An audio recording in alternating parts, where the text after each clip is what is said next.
Cities में से एक है। महाराष्ट्र की इस कैपिटल सिटी को इंडिया की फाइनेंशियल कैपिटल, कमर्शियल कैपिटल या एंटरटेनमेंट कैपिटल भी कहा जाता है। मुंबई शहर मुंबई मेट्रोपॉलिटन रीजन का सेंटर है, जहां सिर्फ 603 स्क्वायर किलोमीटर एरिया में करीब 2 करोड़ लोग बसे हुए हैं और ये इस शहर को इंडिया की सबसे पॉपुलस सिटी बनाता है। यूं तो इस शहर को एक आइलैंड पर बना माना जाता है, जो 3 तरफ से समुद्र से घिरा हुआ है।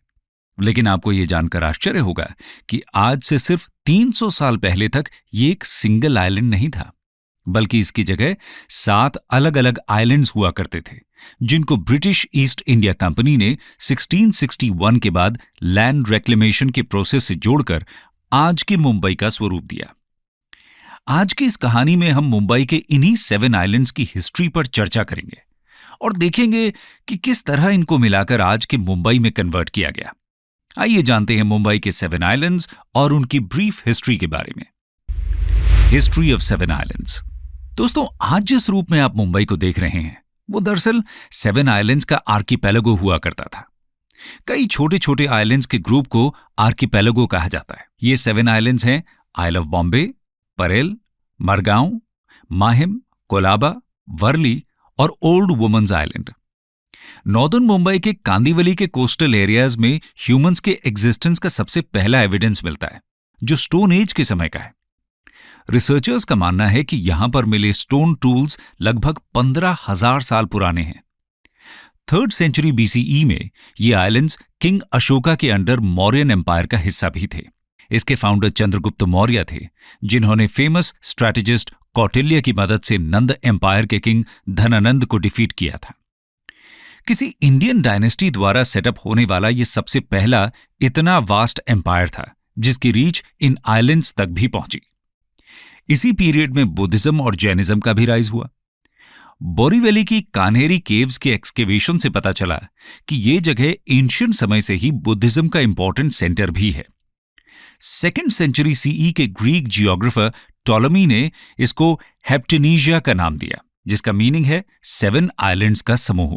2nd सेंचुरी BC से 9th सेंचुरी CE के बीच ये आइलैंड्स कई इंडिजिनस डायनेस्टीज के अंडर में आए, जैसे सातवाहनाज, वेस्टर्न सत्रप्स, अभीरा, वाकाटका, कालाचूरीज, चालुक्याज और राष्ट्रकूताज। 810 से 1260 CE के बीच यहां सिलहाराज का रूल रहा। यही वो पीरियड था जब 9th सेंचुरी में नॉर्थ इंडिया में प्रतिहाराज, राष्ट्रकूटाज और पालाज के बीच ट्राइपार्टाइट स्ट्रगल चल रही थी। इसके बाद इंडिया कई मुस्लिम इन्वेजन्स और रेड्स का शिकार बना और 1206 में दिल्ली सल्तनत की शुरुआत हुई। इस पीरियड में इन आइलैंड्स पर कुछ इंपॉर्टेंट कंस्ट्रक्शंस हुए, जैसे जोगेश्वरी केव्स, एलिफेंटा केव्स, वोकेश्वर केव और बाणगंगा टैंक।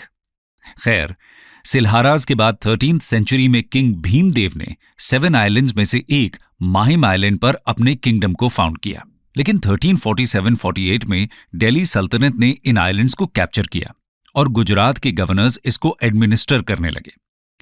1407 में इसका कंट्रोल इंडिपेंडेंट गुजरात सल्तनत के अंडर आया, जिसके एक फेमस रूलर बहादुर शाह हुए। वर्ली आइलैंड पर बनी फेमस हाजी अली दरगाह का कंस्ट्रक्शन भी इसी पीरियड में 1431 में हुआ। इसी दौरान एक इंपॉर्टेंट डेवलपमेंट और हुआ, जब 1498 में वास्को ड गामा ने यूरोप और इंडिया के बीच डायरेक्ट सी रूट खोज निकाला, जिसके बाद इंडिया में पोर्चुगीज एम्पायर की शुरुआत हुई, जो यहां आने वाले सबसे पहले यूरोपियंस भी थे। दोस्तों, आइलैंड्स की हिस्ट्री में एक इंपॉर्टेंट टर्न तब आया जब 1534 में गुजरात के बहादुर शाह और पोर्चुगीज एम्पायर के बीच ट्रीटी ऑफ बेसेन साइन हुई। आपको ये बता दें कि 8 साल पहले 1526 में ही बाबर ने दिल्ली में मुगल एम्पायर का फाउंडेशन रख दिया था। लेकिन सेकंड मुगल एम्परर हुमायूं और बहादुर शाह के बीच 1532 के बाद से लगातार टसल चल रही थी। हुमायूं ने जब गुजरात को कैप्चर किया तो बहादुर शाह को फोर्सफुली पोर्चुगीज की बात माननी पड़ी और ये ट्रीटी साइन हुई। इस ट्रीटी के टर्म्स के हिसाब से बॉम्बे के आइलैंड्स को पोर्चुगीज के हाथों में सौंप दिया गया। पर इस समय तक भी मुंबई कोई इंपॉर्टेंट ट्रेडिंग सेंटर नहीं था। स्ट्रेटेजिक नेचुरल हार्बर के तौर पर इसके इंपॉर्टेंस को सबसे पहली बार इंग्लिश एम्पायर ने देखा, जिसके बाद इंग्लिश और पोर्चुगीज एम्पायर के बीच लगातार स्ट्रगल चलती रही। इस स्ट्रगल का एंड 11 मई 1661 में हुआ, जब इंग्लैंड के प्रिंस चार्ल्स II की पोर्चुगीज प्रिंसेस कैथरीन के साथ मैरिज हुई और प्रिंस चार्ल्स II को ये आइलैंड्स डाउरी के रूप में दे दिए गए। इसके बाद इंग्लिश एम्पायर ने 1668 में इन आइलैंड्स को इंग्लिश ईस्ट इंडिया कंपनी को लीज पर दे दिया। ईस्ट इंडिया कंपनी के रूल में ही इन 7 आइलैंड्स को जोड़कर एक सिंगल आइलैंड बनाया गया, जो आगे चलकर आज के मुंबई शहर का रूप लेने वाला था। लैंड रेक्लेमेशन के प्रोसेस को जानने से पहले ब्रीफ में जानते हैं इन 7 आइलैंड्स के बारे में। 7 islands of Mumbai. Isle of Bombay Britishers का मेन हार्बर और बेस हुआ करता था, जहां से सिटी का एक्सपेंशन शुरू होने वाला था। ये आइलैंड वेस्ट के मालाबार हिल से लेकर ईस्ट के डोंगरी तक स्ट्रेच होता था। इस आइलैंड के साउथ में ओल्ड वुमेन्स आइलैंड और कोलाबा आइलैंड थे। बॉम्बे आइलैंड के नॉर्थ में 2 आइलैंड्स थे। मालाबार हिल के नॉर्थ में था वर्ली आइलैंड और डोंगरी के नॉर्थ में था मडगांव आइलैंड। कोलाबा आइलैंड की बात करें तो ये मुंबई के 4 पेनिनसुलाज में से एक है। बाकी 3 हैं वर्ली, बैंड्रा और मालाबार हिल। पोर्चुगीज रूल के दौरान इसको कोलभाट कहा जाता था। ये नाम वहां के इंडिजिनस पीपल कोलीज की लैंग्वेज से मिला, जो कि फिशरमैन थे। ब्रिटिश के अंडर में आने के बाद इसको कोलियो बोला जाने लगा। ओल्ड वुमेन्स आइलैंड की बात करें तो इसको लिटिल कोलाबा भी बोला जाता है। कोलाबा और लिटिल कोलाबा आइलैंड्स को कोलाबा कॉजवे की मदद से 1838 में मुंबई से जोड़ा गया। कॉजवे एक ऐसी रोड या रेलवे ट्रैक को कहा जाता है जो कम गहरी वाली जगहों पर बनाया जाता है। माहिम आइलैंड की बात करें तो ये आइलैंड 13th सेंचुरी के राजा भीमदेव की कैपिटल था। 1845 में इसको सैलसेट आइलैंड से कॉजवे की मदद से जोड़ा गया। मडगांव और परेल को बॉम्बे आइलैंड से भी कॉजवेज की मदद से जोड़ा गया। आइए अब जानते हैं कि इन सभी आइलैंड्स को कैसे जोड़कर एक आइलैंड का रूप दिया गया। Land reclamation of 7 islands. दोस्तों, ईस्ट इंडिया कंपनी ने इन आइलैंड्स का इस्तेमाल इंडियन सबकॉन्टिनेंट से ट्रेड को बढ़ावा देने के लिए शुरू किया। नेचुरल हार्बर होने के कारण यहां शिप्स का आवागमन भी शुरू हो गया। कॉमर्स को बढ़ाने के लिए इमिग्रेशन को बढ़ावा दिया जाना था, जिसके लिए religious freedom, liberty of trade और डेवलपिंग एरिया में कंस्ट्रक्शन करने के लिए भी परमिशन जरूरी थी। इन मेजर्स के चलते एक बार फिर से इन आइलैंड्स की डेमोग्राफिक्स में चेंज आया। पॉपुलेशन लगातार बढ़ने लगी। 1661 से 1675 के बीच यहां की पॉपुलेशन 10,000 से 60,000 पहुंच गई। प्रॉस्पेरिटी और बढ़ती पॉपुलेशन के कारण सिटी ओवरक्राउडेड होने लगी। इसी बीच 1757 में ईस्ट इंडिया कंपनी और बंगाल के नवाब के बीच फेमस बैटल ऑफ प्लासी हुआ। ब्रिटिश एम्पायर की विक्ट्री हुई और बंगाल का कंट्रोल ब्रिटिश के हाथ में चला गया। यहीं से ब्रिटिश एम्पायर का ट्रेड तेजी से एक्सपैंड करने लगा, जिसमें बॉम्बे आइलैंड्स की अहम भूमिका थी।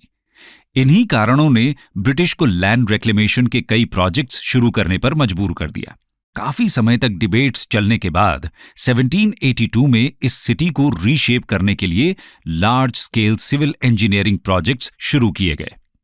इन प्रोजेक्ट्स का मेन मकसद था बॉम्बे के 7 आइलैंड्स को मर्ज करके एक सिंगल लैंड मास बनाना। इसके लिए कॉजवेज बनाने का प्रोजेक्ट शुरू किया गया, जिसे हॉर्नबी वेलार्ड नाम दिया गया। इस प्रोजेक्ट को बॉम्बे के गवर्नर विलियम हॉर्नबी द्वारा 1782 में शुरू किया गया था। मुंबई के low lying areas high tide के दौरान सबमर्ज हो जाते थे, पर लो टाइड के वक्त लैंड पर चल पाना मुमकिन था। सेंचुरीज तक इस लैंड मास का इस्तेमाल सिर्फ लो टाइड के समय ही किया जाता रहा। इस लैंड रेक्लेमेशन प्रोजेक्ट में वर्ली क्रीक से आने वाले सी वाटर को हाई टाइड के दौरान रोका जाना था, जिसके चलते हाई टाइड में भी इनर लैंड सबमर्ज न हो पाए।